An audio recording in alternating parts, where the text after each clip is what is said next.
Racikan Berita 1. Oke, pemirsa, kembali lagi bersama kami dari Forum Aksi Alumni Kampus Seluruh Indonesia. Hari ini kita mau mencoba bicara soal ekonomi dan kebijakan ekonomi yang dibangun oleh pemerintahan baru Prabowo Subianto. Pemirsa, kali ini kami ditemani oleh Bapak Chairul Hadi. Beliau dosen ekonomi dari Universitas Trisakti yang sudah sangat senior, sudah sangat lama mengajar di sana dari tahun 78 sampai tahun 2018. Luar biasa. Tentu sudah banyak hal-hal di luar kepala tentang sistem ekonomi, bagaimana sebetulnya yang terjadi di Indonesia dengan ekonomi yang sesungguhnya, yang mestinya ekonomi itu bertopang kepada Undang-Undang Dasar 1945 yang harus mensejahterakan seluruh rakyat Indonesia. Nah, sekarang kita mau mencoba mengkritisi karena ada dua pemerintahan. Pertama, pemerintahan Joko Widodo yang kemarin yang berdampak pada pemerintahan Prabowo.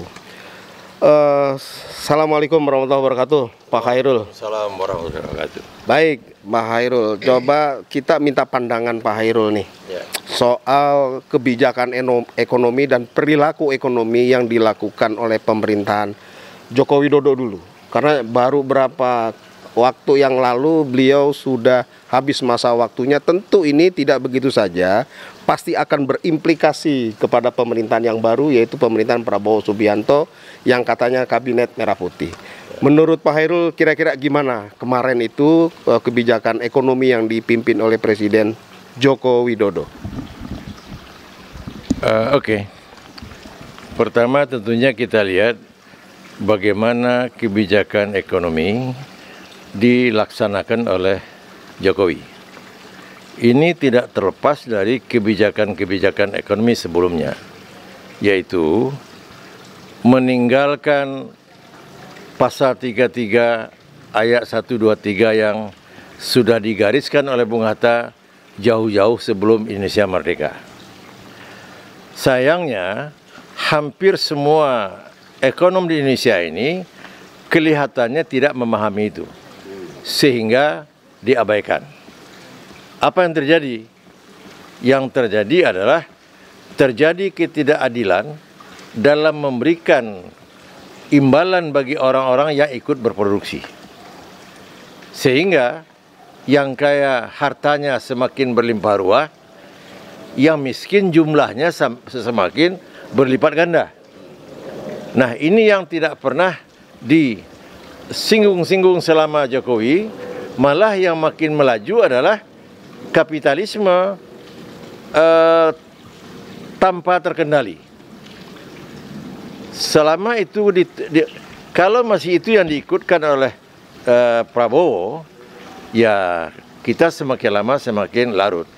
Ditambah lagi kebijakan anggaran kita melanjutkan kebijakan anggaran di zaman Orde Baru yang namanya berimbang. Berimbang itu maksudnya kalau defisit cari utang. Harusnya mulai sekarang kita jangan berutang. Apa adanya. Ibarat kata orang Minangkabau, bayang-bayang sepanjang badan. Itulah kira-kira permulaan yang dapat saya sampaikan. Baik, yang menarik Bang Chairul soal hutang. Apa iya negara tidak punya hutang atau tidak boleh berhutang? Karena hutang itu kan ada ukuran-ukuran tersendiri, ada rasio tersendiri.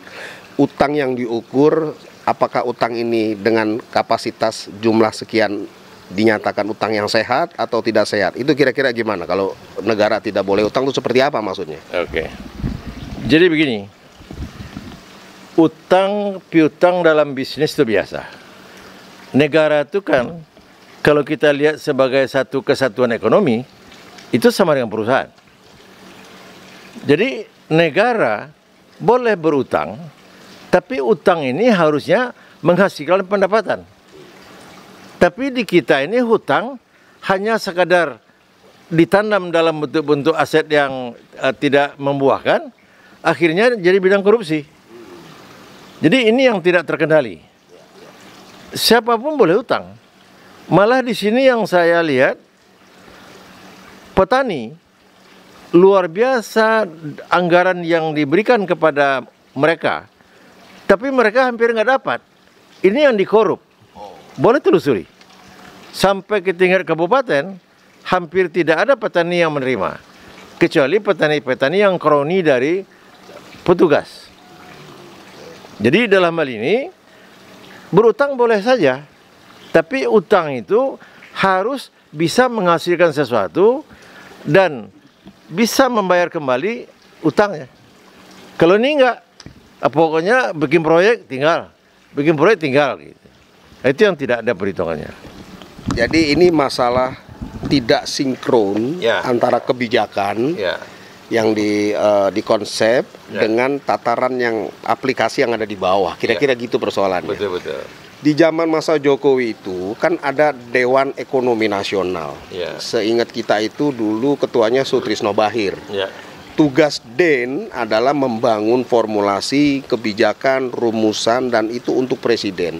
Lalu kemudian setelah presiden mendapat rumusan itu, maka kan seharusnya membangun sebuah aplikasi kepada pihak bawahannya yang terkait dengan APBN, kemudian dengan Menteri Menko Ekonomi dan lain sebagainya. Nah, yang kami tanyakan itu, bagaimana kebijakan DEN sesungguhnya dulu pada zaman Jokowi, yang sekarang juga konon katanya ada, tapi nanti belakangan kita bahas yang sekarang.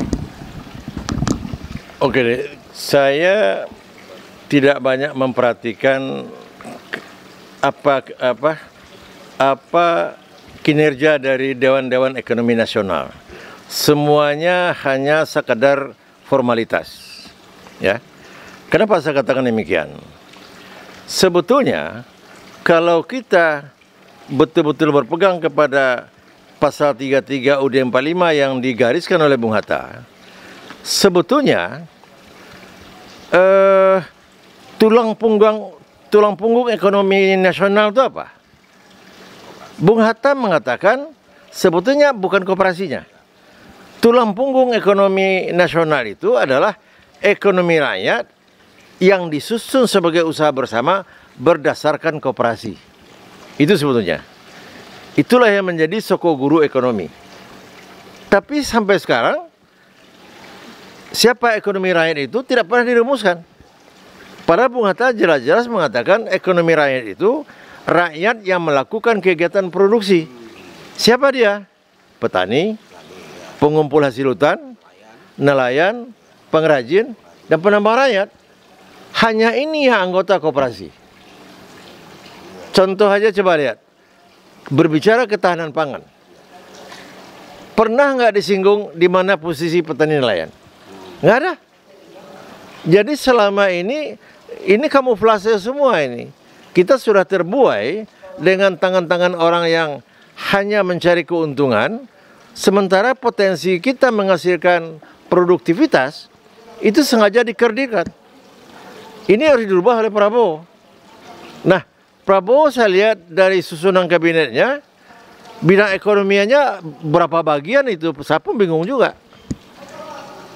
Jadi, oke lah, kalau itu kita nilai nanti bolehlah.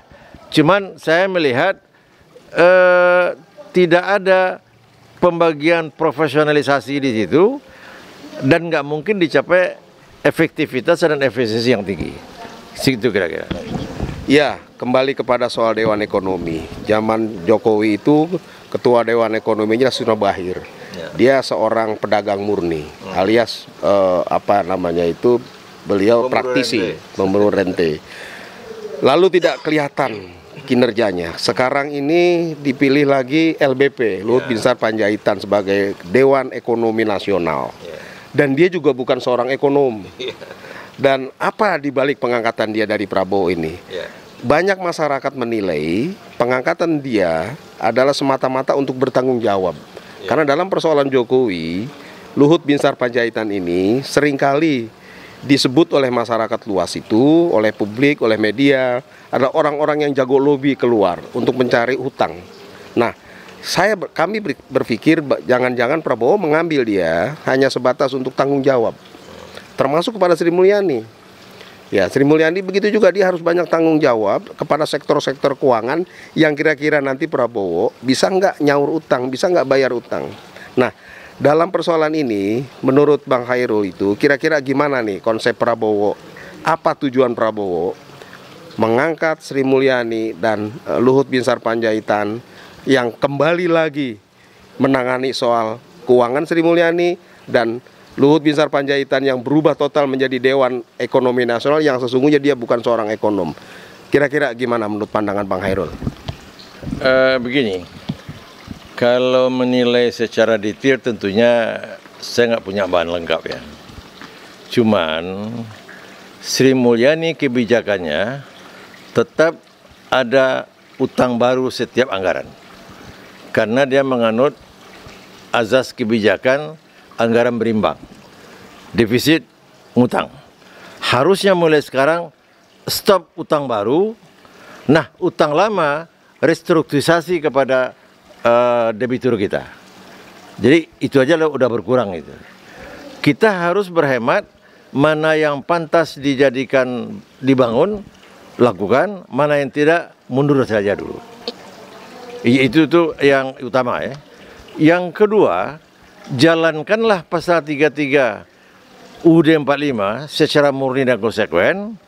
Nah, saya melihat penafsiran atas pasal 33 yang digariskan Bung Hatta memang masih ngambang sekarang. Harusnya kita lakukan simposium nasional sehingga jelas mana ini apa artinya gitu. Selama ini tidak dalami, tetapi tetap aja dijadikan pasal 33. Ini keliru kita.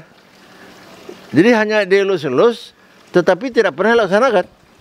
Sementara dengan sistem ekonomi yang ada sekarang, orang kaya kekayaannya semakin berlimpah ruah, orang miskin jumlahnya semakin bertambah.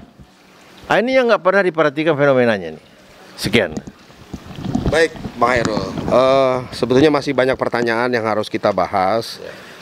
Mengingat pemerintahan Prabowo Subianto adalah pemerintahan lanjutan dari pemerintahan Jokowi. Pertanyaan singkatnya barangkali, yang waktu hanya 1 menit lagi. Kira-kira sanggupkah Prabowo Subianto membayar hutang-hutang beban yang dilakukan Presiden Jokowi? Secara sekilas kelihatannya ibarat kita mengharapkan kuda bertanduk. Jadi kalau ada yang mengharapkan kuda bertanduk, itu ilusi, nggak pernah terjadi itu. Atau mendirikan benang basah. Atau menegakkan benang basah. Kalau berdalih, ya kita di sini tidak tempatnya berdalih. Kita bicara apa adanya. Itu kira-kira.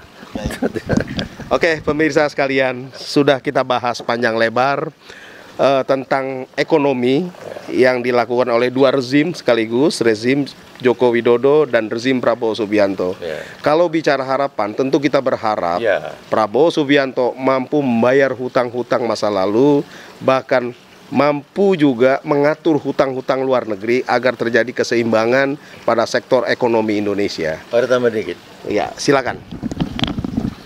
Ini tambahan dikit, hampir lupa saya. Melihat pembagian bidang ekonomi dalam kabinet Prabowo dengan orang-orang yang ditempatkan, saya sangat pesimis. Itulah kira-kira. Terima kasih. Ya, oke, baik. Serem memang kalau lihat kabinet.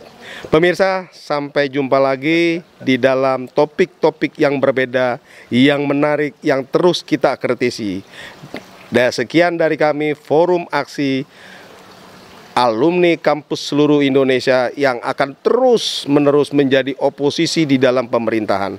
Karena tujuan kami beroposisi adalah bukan untuk mengganggu, tetapi dalam rangka menstabilkan masyarakat Indonesia. Baldatun Thayyibatun Warobun Gopur. Sekian, Assalamualaikum warahmatullahi wabarakatuh.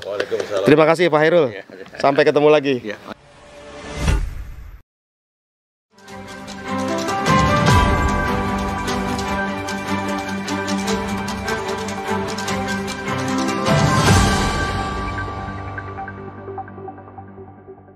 Racikan Berita 1.